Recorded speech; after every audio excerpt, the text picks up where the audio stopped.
ओम ध्यानम नमः। नमस्कार दोस्तों, आज हम बात करेंगे अध्यात्म से हटके कि ऐसे त्यौहार के बारे में जो लगभग मनाया तो सभी घरों में जाता था पहले, लेकिन अब जो है वक्त की तेजी को देखते हुए इस त्यौहार को भुला दिया गया है। बहुत कम घरों में, जिन घरों में बुजुर्ग बैठे हुए हैं वही इस त्यौहार को मनाते हैं, और जिनकी पृष्ठभूमि जो है गांव से जुड़ी है वो लोग इस त्यौहार को ज़्यादातर मनाते हैं। इस त्यौहार का नाम है बुढ़े बाबे का मुंह फूकना। ये भादो में मौस के बाद तृतीया को मनाया जाता है, जो आज के दिन थी, आज ही मनाया गया था। मैंने भी अपने घर में देखा, बहुत सालों से देख भी रहा हूँ। मेरी माता इस त्यौहार को मनाती है। अब मैंने अपनी माता से पूछा, माता जी बाकी सारे त्योहारों का तो हमें जानकारी है ही, लेकिन ये कौन सा त्यौहार है बुढ़े बाबे का मुंह फूकना?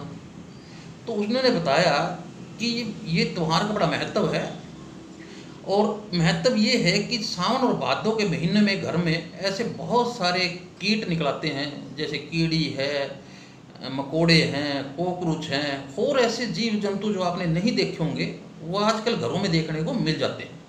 अब तो घर पक्के हो गए, लेकिन पहले घर कच्चे हुआ करते थे, तब ये ज़्यादा निकलते थे क्योंकि पानी की निकासी भी इतनी नहीं होती थी। बहुत सारे कीट पतंगे जो घर में ही आ जाते थे, तब से परंपरा चलती आ रही है। और ये कीट पतंगों से, इससे एलर्जी बड़ी फैलती थी, जैसे त्वचा का कोई रोग है, बहुत सारे हो जाते थे बीमारियां, और बहुत सारी बढ़ा देते, क्योंकि खाने के सामान के अंदर जो चावल है, आटा है, दाल है, सब में कीड़े पड़ जाते थे। अब इन्होंने एक दिन, क्योंकि पुराने ज़माने में कोई इतने डॉक्टर तो हुआ नहीं करते थे, कोई इतना साधन नहीं था किसी बीमारी को भगाने के लिए, तो ये लोग देवी देवताओं पे या अपने पूर्वजों पे ही विश्वास किया करते थे, और उन्हीं की आराधना करके इनसे छुटकारा पाया जा सकता था। ये उसी त्यौहार का एक स्वरूप है। तो आज के दिन इसको मनाते हैं, और अपने बुढ़े बाबे का मतलब ये है कि अपने कोई बुजुर्ग की आराधना करते हैं कि ये जो कीट पतंगे हैं वो कृपा करके यहाँ से चले जाएं। और इन दिनों जो है भादों के बाद, आज के बाद जो है बरसात का मौसम भी खत्म हो जाता है, सीलन भी थोड़ी कम होनी शुरू हो जाती है और ठंडक बढ़ जाती है, तो ये कीट पतंगे ऑटोमेटिकली अपनी धरती के अंदर चले जाते हैं, ये खत्म होने के कगार पर होते हैं।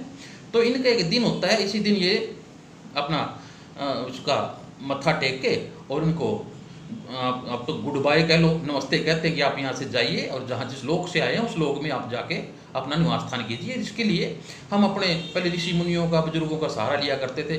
मुझे तो अच्छी तरह याद है कि जब भी घर में कोई कीड़ी या मकोड़े बहुत हो जाते थे, मेरी माता या मेरी दादी भी अपना खीर बनानी घर में, और इतवार के दिन खेड़े के ऊपर जाके उसको बांट देना, खेड़े का मत्था टेक देना, और आराधना करनी कि ये कीट पतंगे बहुत हो गए, इससे कृपा करके वहाँ से बुला लो।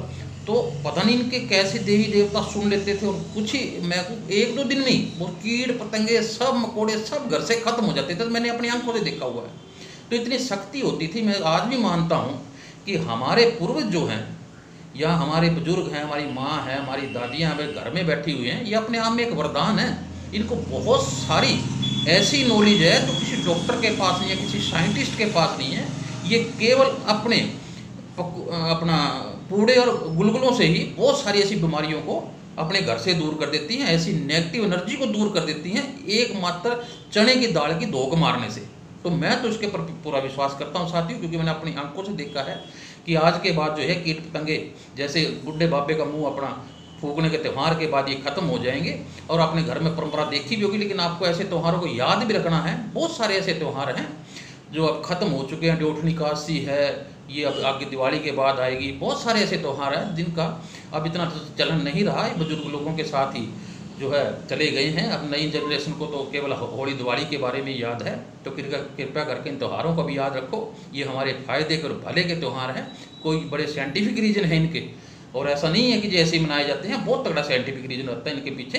तो इनके बारे में शोध भी जरूर किया करो, और ये त्यौहार घर में कह के जरूर मनाया करो। इसमें कुछ लगता नहीं है। लेकिन अब तो चलो मान लिया कि पूड़े पाड़े तो अब नहीं, गुलगुले नहीं, नई बहुओं को नहीं बनाने आते, लेकिन और चलो मिट्टी रोटी है या कोई और है, उससे भी मत्था टेका जा सकता है, और अपने बुजुर्गों को, अपने पूर्वजों को, अपने देवी देवताओं को याद करने का माध्यम है।